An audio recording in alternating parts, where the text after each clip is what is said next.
नमस्कार, हर्ष न्यूज के तेज गति वाली बुलेटिन छत्तीसगढ़ रफ्तार में आपका स्वागत है। चलिए शुरू करते हैं क्षेत्रीय खबरों की तेज बुलेटिन छत्तीसगढ़ रफ्तार। रायपुर के माना इलाके के नकटी गांव में प्रस्तावित विधायक कॉलोनी के लिए सुबह से 80 घर तोड़े जा रहे हैं, जिसमें पीएम और इंदिरा गांधी आवास के 32 घर भी शामिल है।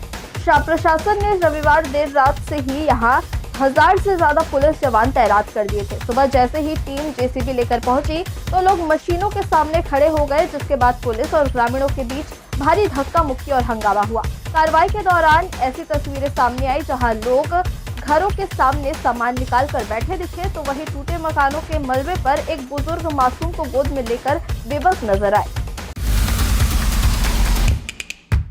छत्तीसगढ़ में अगले 4 दिनों तक पूरे प्रदेश में अच्छी बारिश होने की संभावना है। मौसम विभाग के मुताबिक अगले 2 से 3 दिनों में मानसून पूरे छत्तीसगढ़ को कवर कर लेगा, जिससे कई जगहों पर तेज बारिश के साथ बिजली गिरने की आशंका है।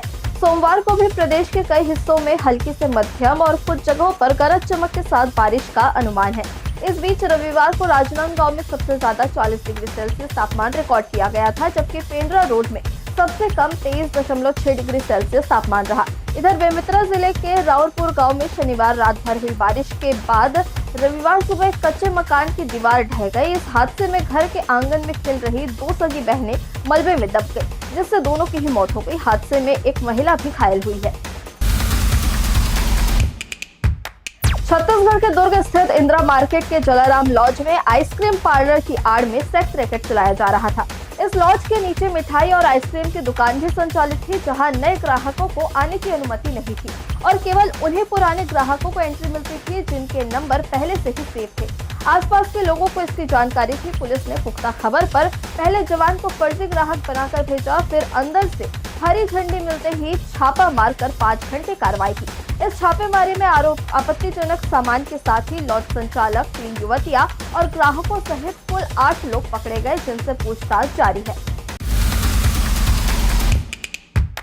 आरटीई के तहत निजी स्कूलों की फीस के भुगतान के लिए केंद्र सरकार ने 339.73 करोड़ रुपए जारी किए हैं। यह पैसा पिछले 4 साल से लंबित था। स्कूल शिक्षा विभाग का कहना है कि पहली बार केंद्र सरकार ने आरटीई के लिए एक साथ इतनी बड़ी रकम भेजी है। आरटीई के तहत निजी स्कूलों में पहली कक्षा में 25% सीटें आर्थिक रूप से कमजोर और जरूरतमंद परिवारों के बच्चों के लिए आरक्षित रहता है। इन बच्चों की फीस सरकार देती है। इसमें 60% हिस्सा केंद्र सरकार और 40% हिस्सा राज्य सरकार देती है। राज्य सरकार अपने हिस्से का भुगतान समय पर करती रही, लेकिन केंद्र से पैसा आने में लगातार देरी होती थी। अब शिक्षा मंत्री गजेंद्र यादव की पहल के बाद केंद्र ने यह लंबित राशि जारी कर दी है। राजधानी की बस्तियों में कचरा पृथक्करण को बढ़ावा देने के लिए नगर निगम ने 1.60 लाख डस्टबिन बांट रहा है।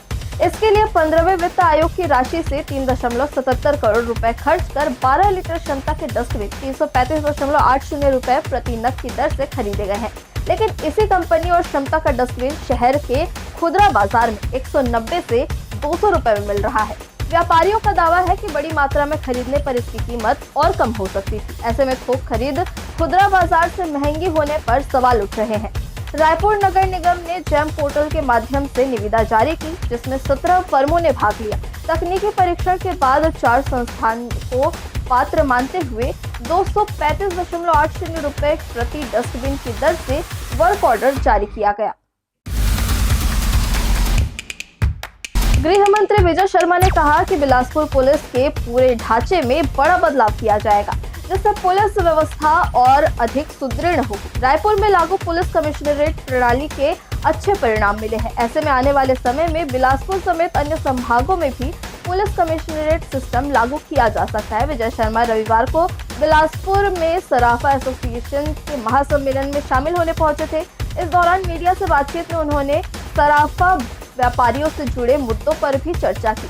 वहीं उनके इस बयान के बाद माना जा रहा है कि पुलिस मुख्यालय और गृह विभाग ने बिलासपुर में पुलिस कमिश्नरेट सिस्टम लागू करने की तैयारी शुरू कर दी है। छत्तीसगढ़ के बिलासपुर में पुरानी रंजिश के चलते बदमाशों ने 2 युवकों को पहले पिकअप से कुचलने की कोशिश की। इसके बाद पाइप और डंडे से दौड़ा कर जमकर पीटा, जिससे दोनों गंभीर रूप से घायल हो गए। घायलों को इलाज के लिए सिम्स अस्पताल में भर्ती कराया गया। वहीं गाड़ी से कुचलने और बदमाशों के हमला करने का वीडियो भी सामने आया है, जिसमें पाइप और लाठी से लैस युवक हमला करते नजर आ रहे हैं। इस पूरे घटना का वीडियो सोशल मीडिया पर वायरल हो रहा है। पुलिस ने केस दर्ज कर जांच शुरू कर दी है। घटना सरकंडा थाना क्षेत्र का है। छत्तीसगढ़ के दुर्ग जिला अस्पताल में एक यूनिट ब्लड नहीं मिलने से सिकल सेल एनीमिया से पीड़ित युवती की मौत हो गई। इस लापरवाही के लिए स्वास्थ्य विभाग ने 2 डॉक्टरों समेत 7 लोगों पर कार्रवाई की है। 4 स्टाफ को नौकरी से निकाल दिया गया है। जांच रिपोर्ट में बात सामने आई कि फीमेल वार्ड से ब्लड बैंक की दूरी 30 से 40 कदम थी। 85 यूनिट खून उपलब्ध था। इसके बावजूद ड्यूटी पर मौजूद स्टाफ ने खुद ब्लड बैंक जाकर मरीज के लिए खून लाने की कोई कोशिश नहीं की। डोनर नहीं होने की जानकारी सीनियर अधिकारियों को नहीं दी गई, जिससे युवती की जान चली गई।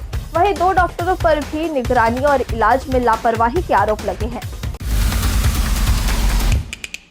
छत्तीसगढ़ रफ्तार की आज की बुलेटिन में बस इतना ही। अपने आसपास की खबरों से जुड़े रहने के लिए हमेशा बने रहे हर्ष न्यूज के साथ। नमस्कार।